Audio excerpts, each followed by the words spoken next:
Hello, everyone. I am Chris Hyams, CEO of Indeed, and welcome to the next episode of Here to Help. At Indeed, our mission is to help people get jobs. This is what gets us out of bed in the morning and what keeps us going all day. And what powers that mission is our people. Here to Help is a look at how experience, strength, and hope inspires people to want to help others. Today is July 25th, and it is National Hire a Veteran Day here in the U.S. According to the Department of Labor, nearly 200,000 military members retire or separate from the armed services every year. Many of these veterans have suffered trauma, both physical and emotional, while serving their country, and National Hire a Veteran Day is an opportunity to show our appreciation for their sacrifices.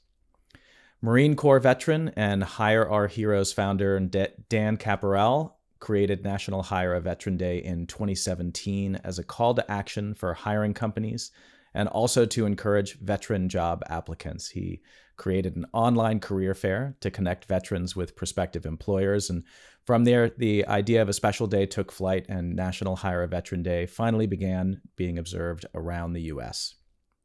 Today, I am delighted to be joined by Anthony Moisant, Indeed's Chief Security Officer and Chief Information Officer. Anthony is a veteran of the U.S. Navy, having served as a nuclear submarine sailor. He is the executive sponsor of Indeed's Veterans and Allies Inclusion Resource Group. Anthony, thank you so much for joining me today. Thanks for having me, Chris. All right, well, let's start where we always start these conversations. How are you doing right now? Yeah, it seems like a simple question. We were kind of talking about this a little earlier with a really complex answer. You know, I think about this last weekend. I'm conflicted. There are certainly a lot of turmoil in the world with the wildfires in California, in the Mariposa area outside Yosemite. Certainly Ukraine and the Odessa missile strike that happened over the weekend as well. But I also have my two children. I'm an empty nester. I have them in the home with us for the summer. We were able to eat breakfast together. It was just just an amazing, simple moment that we had together. And so I'm feeling pretty conflicted there, but all in all, doing well. Well, thanks for sharing that. We have a lot to cover today, but before we dive in, can you just share with folks what it is that you do to help people get jobs? Sure. Yeah, I mean, it's a simple, again, a very simple but powerful mission. My day-to-day, my part of helping people get jobs, I think, is removing the sand out of Indeedians' gears so that they can bring their best self forward in our mission. I think I wear two hats. One of them is focused on reducing friction for the business itself, and the other is building capability to help connect folks with opportunities in a secure and trust-centered way. So, as I said in the intro, you are a veteran yourself, and you are the executive sponsor of our Vets and Allies Inclusion Resource Group. This is a day that means a lot, I know, to you and to the other members of the community here in Indeed, and will be a big theme for today's conversation. But I want to back up first, and before we get to the role that the military played in your life, if you can talk us through your early experiences and where you were and where you thought you were headed in your life. Yeah, happy to. So where to start? We could probably take this a number of different directions, but I guess I'll begin from almost the beginning. I grew up in a fairly traumatic situation, lots of family trauma that was quite severe. And through what that led me to in my teenage years, it led me to hunting for a sense of belonging, and where I found that was through gangs, really getting involved in gangs as a teenager, getting involved in drug dealing as a teenager. Not the healthiest environment. I went from bad to worse, quite honestly. but eventually ended up homeless. And one of the stories that I share, it's actually crazy. I haven't shared it for 30 years, but since joining Indeed, I feel like I've shared this a number of times now. It seems to be a kind of an interesting story for folks. So I ended up homeless, and one of the most, I think, the pivotal moment in my life was I used to break into cars for warmth. So I was in Chicago, and for those that may not know this, Chicago in the dead of winter can be brutally cold, 60 below with wind chill. One of my last experiences breaking into a car is right behind a body shop in the south side of Chicago. I broke into a Pontiac Fiero. And most folks probably don't remember what a Fiero is. It's an extremely small vehicle. But I broke in just to get some shelter. And as it was very difficult to try to find some sleep in that car, but I was in a state of complete despair, zero hope left in me. And so I was rifling around in the glove compartment, as I was known to do back then, to try to find some resource that may be of some use to me. And I happened upon a checkbook. And at that time, I didn't even know how a checkbook worked, to be honest. I had no understanding, but I thought it was like cash. I thought it was just a resource. And so through the evening, I hatched a plan to take this checkbook and go to the bank and see if I can convert that into money, some resources, maybe get a warmer place to stay, maybe get some food. And I ended up walking by a military recruiting center, and I don't remember exactly what occurred at that point. It wasn't intentional at all. I think maybe they were serving hot chocolate and donuts or something. I ended up walking in, and a military recruiter took an interest in me, and really took an interest in me. And as I walked in, I sort of had this belief at the time that there were three avenues for me in my life. One was in a cemetery, to be in the prison system, or if I got lucky enough, I could work in this box factory that was around the way. And this military recruiter took me under his wing and took a deep interest in me, and sold me on the opportunities of the military. And I'll be forever grateful for that recruiter and the opportunity they gave me. I had the opportunity to hear this story a handful of times now since you've been telling it, I guess, at Indeed. And it's one of those stories where, looking back on it, and we know where the story goes because you're sitting here right now at Indeed. And so I can recognize that as a story listener as, a critical turning point in your life. But one of the things that I think is interesting is that so many of these critical turning points in our lives, maybe at the time, we have no idea how significant they could be. I mean, what were your thoughts at the time when you made that choice to leave the checkbook and go into this office? What did you think was going to happen? It definitely did not feel like the pivotal moment that, now that I've got, wisdom of the years looking back, it didn't feel like that to me.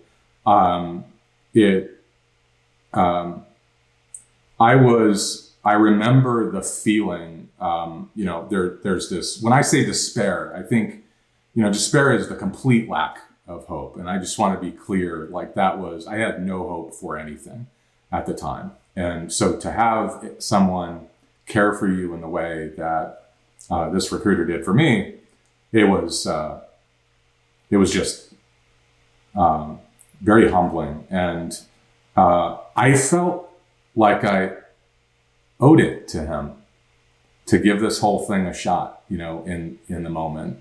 I don't think I fully appreciated the gravity of the situation that I was in. I don't think I fully appreciated the blessing that was given to me at that time, and that truly is a feeling. I am a religious man, and it's a feeling that I hold pretty dearly right now. So what do you think this recruiter might have seen in you at that moment? And then I guess from your perspective, what did it mean to have someone see something in you? What did that do for you in that moment? The military has this concept. I think what the recruiter saw in me was, I was just disheveled. I was, but I was young. I think I was a good-looking kid back then. I could be somewhat presentable, maybe even somewhat charming, but I don't think any of that came through in that moment. I think what came through was perseverance. I think he saw perseverance and grit before I saw it. I don't think I fully appreciated that. Military has this statement that we share often, which is, embrace the suck. And him, I think, hearing my story and hearing how things have turned out for me throughout my teenage years, I think he saw that I would be a resilient person, that I could embrace the suck, that I could work through really tough situations. And, he took me from sleeping in a Fiero to sleeping on a submarine, and at 6'2", both of those are not the most comfortable of beds to be in. So up to that point, everything that I took from the world was that I was a disappointment, that I was not worth anything, not something that was of value. And so him seeing value in me and my talents was a shock to the system.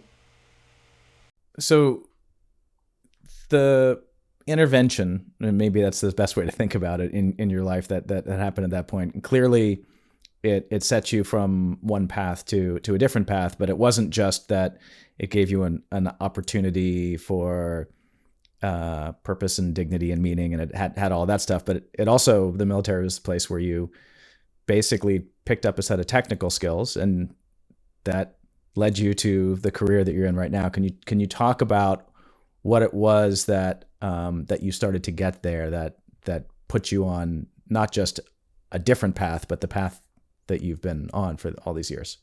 Yeah. When I was younger, so I was always technically competent. When I was really young, I taught myself how to code. When I joined the military, and I think the technical skills that I learned really came from when I was in the military.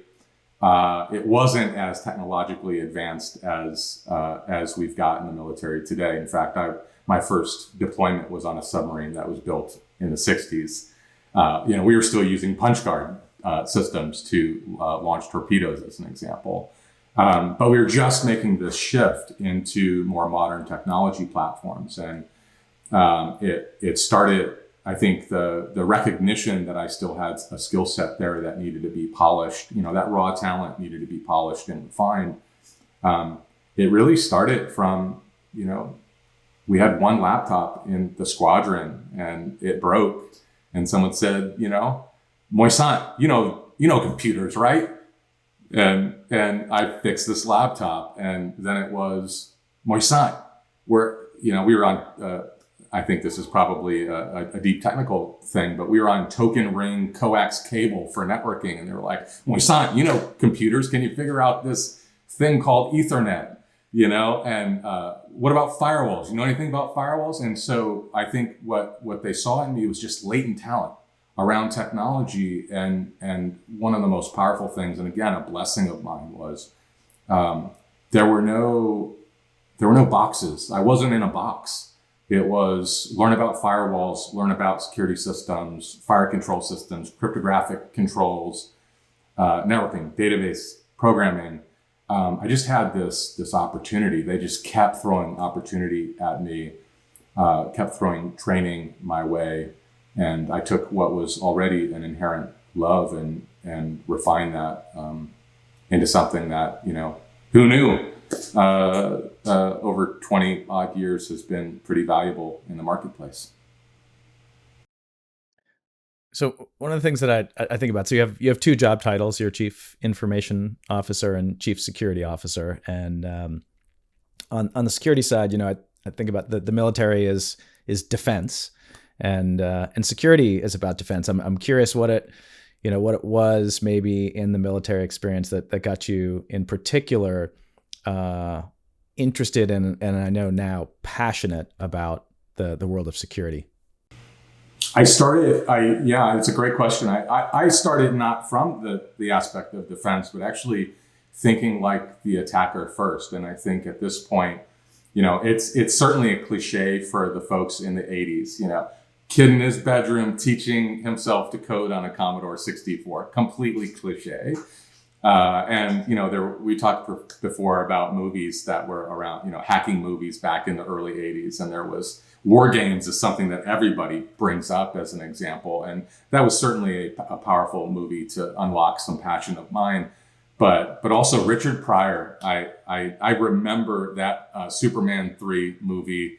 I remember every component of that movie. And I wanted to wield that kind of power. And for those who haven't maybe seen the movie, go run to watch that movie. It's just an amazing movie. But the premise is that this is a technologist. He's a computer programmer who has figured out how to take, a fraction of a penny from people's paychecks and aggregate that. And he did so by defeating the security system of his corporation. And I thought that was the coolest thing ever. I remember the command even that he typed, which was, as sophisticated hacker as he was, the command was disable all security systems. And then he was in. Now, it's a little bit harder nowadays. Not that much harder nowadays, unfortunately, but it is a little bit harder than just a one-line command. But I think that got me into this sort of competitive feeling. And I went from that to looking at bulletin boards around Phreaking, which was interacting with the phone system back in the 80s and 90s. I really just got very competitive about understanding how things work, and I think that mindset of curiosity and thinking like offense, offense makes the best defense in my view. You learned a huge amount about a whole lot of things during your service, and you were able to travel the world.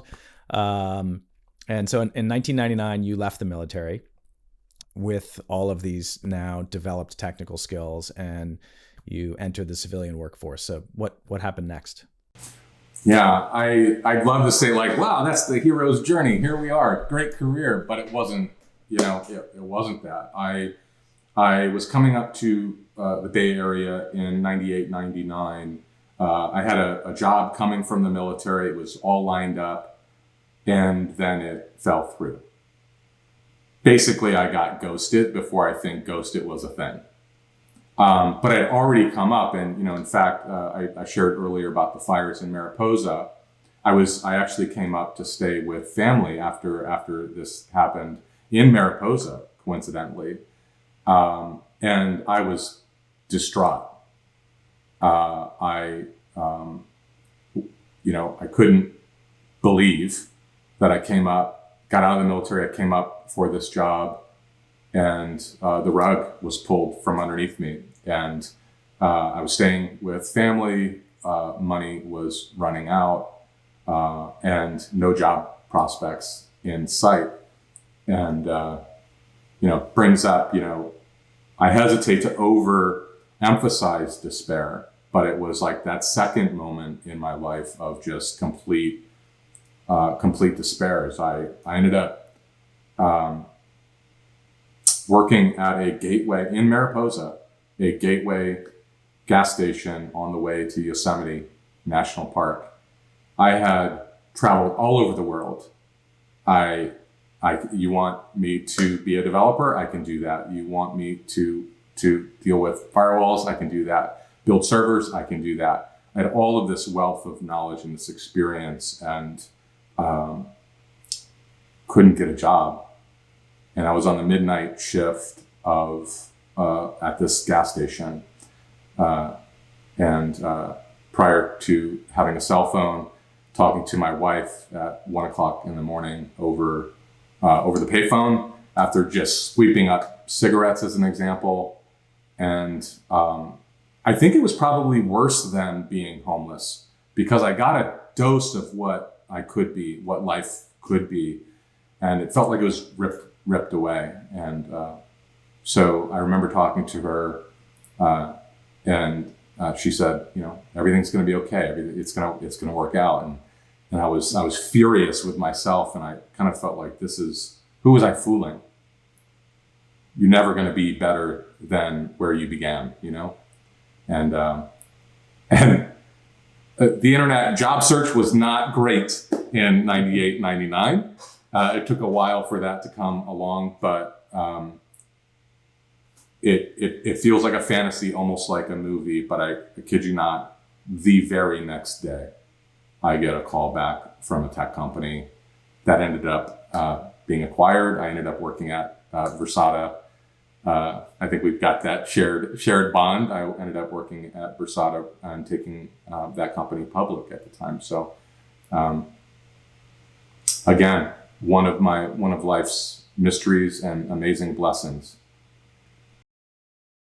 So the story that you're relaying here about having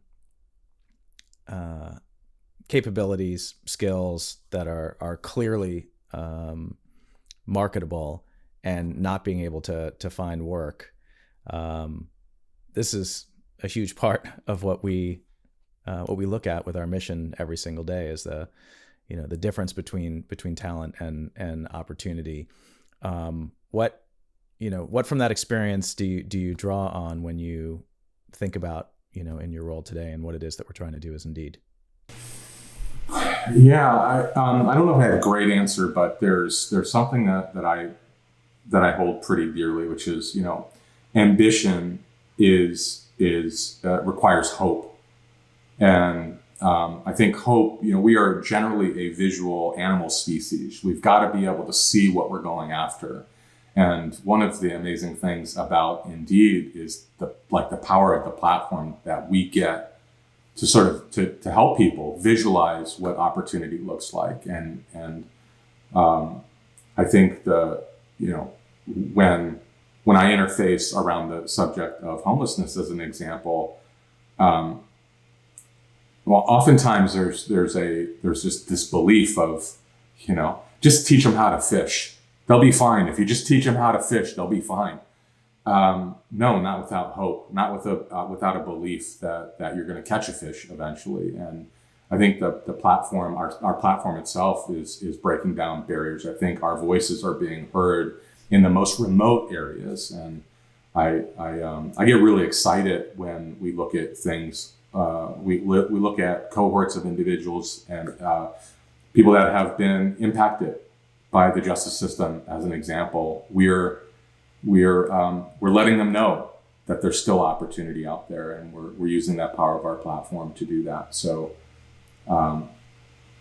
that really excites me, and is a key reason that I am so proud to be at Indeed and to have this platform serving people so broadly. You've had a now lengthy, successful career as a leader, and one of the things that I think we understand about leadership is there's multiple different ways that leaders can develop, but crucible experiences can be really powerful. In your experience of being homeless, being a veteran, those things clearly contributed to who you are today. How does that shape how you think about building teams and developing leaders? Yeah, I think, and I certainly have a bias, but I think, grit, hiring for folks that are resilient and adaptable, and building that muscle. It's something that needs to be built. Grit, adaptability, resilience. is not just an inherent talent trait and you either have it or you don't have it. But I think, building resilience into our culture, into our people, I think is something that the military does really well, and something that's stuck with me. Something that the military, at least when I was going through the ranks, did not do particularly well is leading with empathy. I learned that later on. There wasn't a ton of empathy when I was going through my military service. But the other thing that I think the military did, which I think they still do to this day, and I think we at Indeed, we always talk about this concept of find your next job at Indeed as an example. One of the things that the military fueled in me is the no box. I can move around. I can learn new things. And I've carried that with me, and I've carried that to my leadership teams. Work yourself out of a job every 6 months. Find something new. Find a new talent, new skill set, deploy differently in the same way that we do in the military. Just an amazing opportunity that we have to have leaders that can kind of cross-pollinate and move around through the organization and bring new perspectives. Yeah. So one of the things about your personal story that's really profound and meaningful to me is, we talk a lot at Indeed about the fact that talent is universal, but opportunity is not. And you've had a series of experiences where opportunity was presented and your talent was able to sort of flourish as a result. But any of those turning points just as easily could have slipped through the cracks, and we would not be sitting here having this conversation today. So in terms of where Indeed sits and our mission and our values and what we're trying to do, what can we do to help ensure that other people have those opportunities, don't slip through the cracks, and can bring their talent to bear? Yeah, I thought a lot about this, and one thing that jumps out at me is being present in the communities that don't have the opportunities available to them. I think about that pivotal moment for me was as simple as hot chocolate and donuts. But you've got to think about, where was the recruiting center? Why was it there? It was definitely because these military recruiters are attempting to find talent in every community, and they know that it's first contact, first contract is something that lots of militaries recruiters will use. You got to be present in the community, and as large as Indeed is, and our platform as ubiquitous as Indeed's platforms are, what really gets me going, what I get excited by, are those moments where we see folks from Indeed or from our customers entering a community and taking that on as its own atomic project. I'm going to interface with that community. I'm going to demonstrate a level of care and love for that community. I think you will definitely uncover unpolished stones in that way, I think. So as you mentioned, we have as a part of our mission of trying to break down bias and barriers in hiring, and many groups face those barriers, but military veterans in particular, there's a huge disparity between the skills and experience, and for a whole host of reasons, how difficult it is to translate those into civilian opportunity. So what are some of the things that we're doing to help veterans find employment? So one of them that I thought was just super cool recently is the Drive for 500 program. This is that, Indeed is paying for CDL training for vets, and adding veterans to the transportation industry. This is an industry that's been demolished. It's an industry that I think is just required to be humming to solve some of the supply chain issues that we have. And we've got veterans out there that may not necessarily have the same level of certification that you might expect, but they definitely have the skill set and they have the experience. And so like, that's just a very small example of Indeed playing a part here. We also have a site. Can you, and not to interrupt, sorry to interrupt, but can you just explain what that program is for anyone that doesn't know what it is that we're doing there? Yeah, so I think we are, I mean, it's a collaboration where we are taking 500, basically we are funding 500 veterans, their Class A commercial driver's license through scholarships for veterans. And also the super cool thing is their spouse. So their spouses are available as well to enter this program as well. So kind of go on a PSA for a second.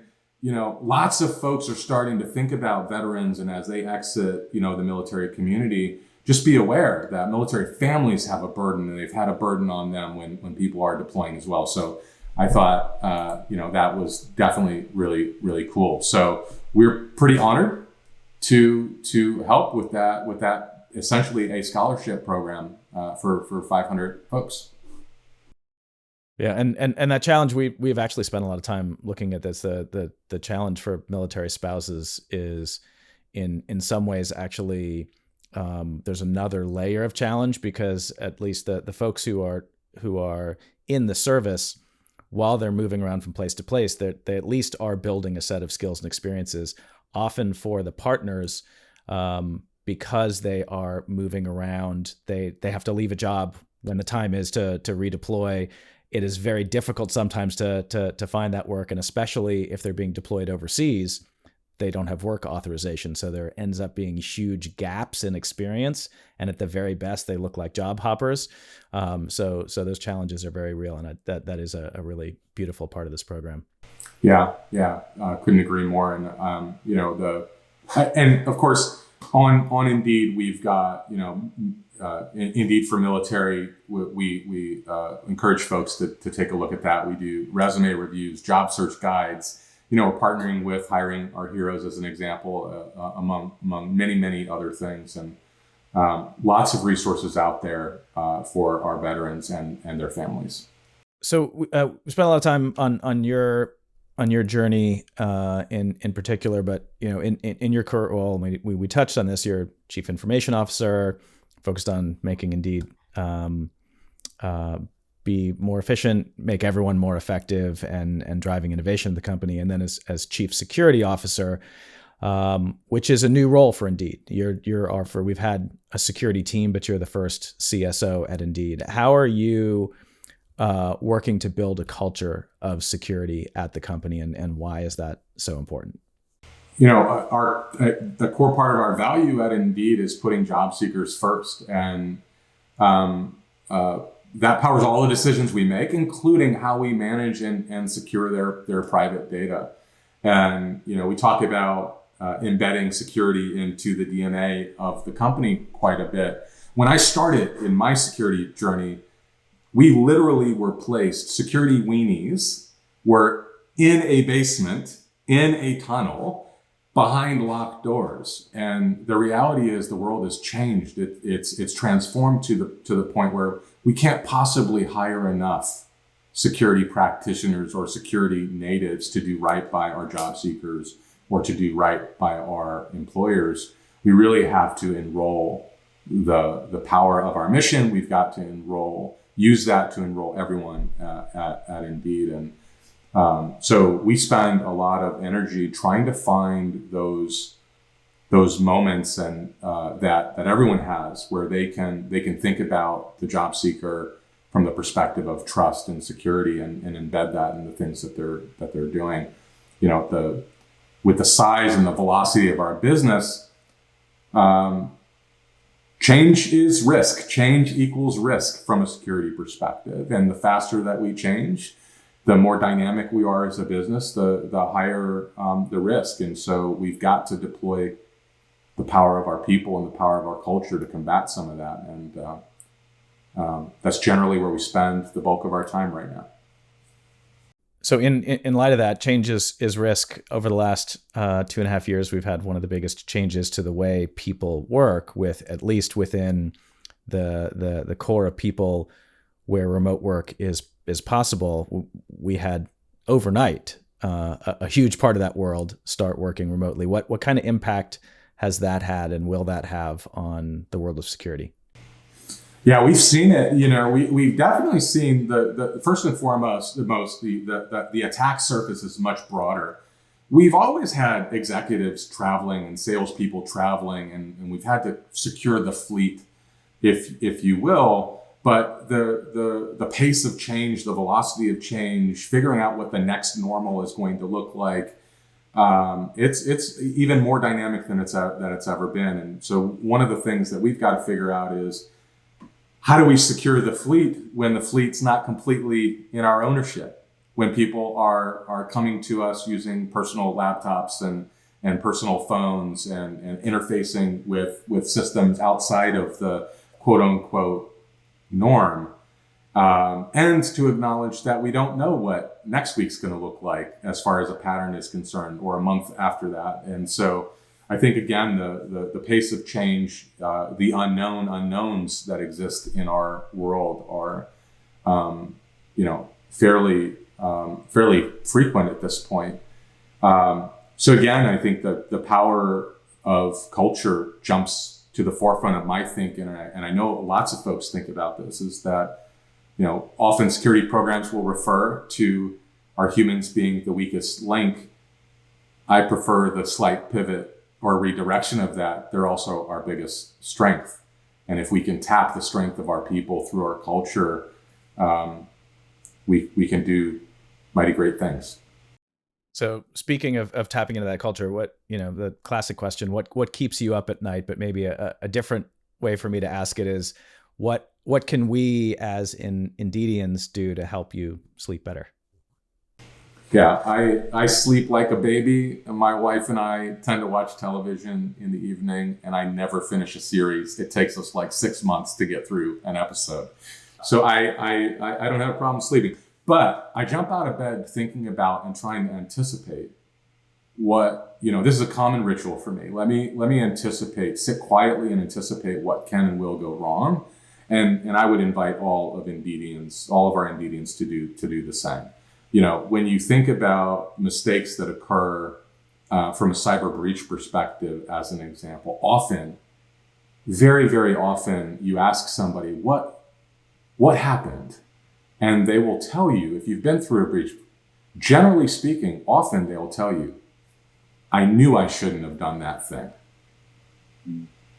But they did it anyway. And really it comes down to, in my view, not slowing down, not attempting to anticipate what could go wrong.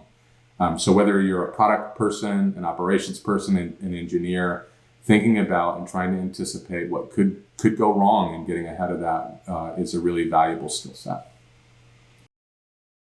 Yeah, we talked about this a little bit last week, the qualities that make someone a good security professional, or frankly, even a good engineer, is that ability to sort of think through everything that could possibly go wrong, which also makes us maybe not the easiest partners or friends, because we're constantly, at least mentally, catastrophizing and thinking through those things. But it is an important skill set. Absolutely. And Marianne, my wife, would tell you that I am not the person you want to plan a vacation, because I'm going through the endless litany of what could go wrong in scenario planning and whatnot. I could keep talking all day here, but our time is coming to a close. And so I'll ask you the closing question that I've asked everyone, which is, with everything that we've been through, and you kind of hinted it in your opening answer about how are you doing? There's a lot of complexity, and at any point in time, there are terrible things and miraculous things, and sort of life is sort of that mix of all of that. And so the question is, looking back over the last 2.5 years of this pandemic, with all of that mixture in there, what experiences for you have left you with some optimism for the future? Yeah, I think maybe at full circle into what, I'm comfortable sharing my story now. So I think the most notable and hopeful thing that I believe has occurred over the last several years is being open about trauma, being able to talk about trauma and mental health and the complexities of life. I think we've normalized it at this point. And I'm in therapy. I go to therapy religiously, but I remember even 3 years ago, I had a mentor that told me at the time, and I did not share with the mentor that I was in therapy, and he said, everyone on earth should have a therapist, but I wasn't comfortable even 3 years ago, letting this mentor, somebody that I trusted and whom trusted me, letting them know that I was in therapy as an example. And I think it's really powerful to be able to open yourself up, and to do this without a ton of fear. And this, I feel like sharing my story years ago would have been a career killer, would have been a deal breaker. You sold drugs, you broke into cars. It was very scary for me to open up and share. And I think the only way I have kind of grokked being able to do that is, I think, through the leadership of others and the transparency. So brings a lot of hope. And I think I'm excited by that. Well, Anthony, thank you so much for joining me. And thank you for sharing so much of your story, your experience, strength, and hope. It really is deeply meaningful to me to know you as a whole person. And I'm so grateful to have you as a colleague and a friend. And thanks for everything you do to help people get jobs. Thank you, Chris. Appreciate you having me here.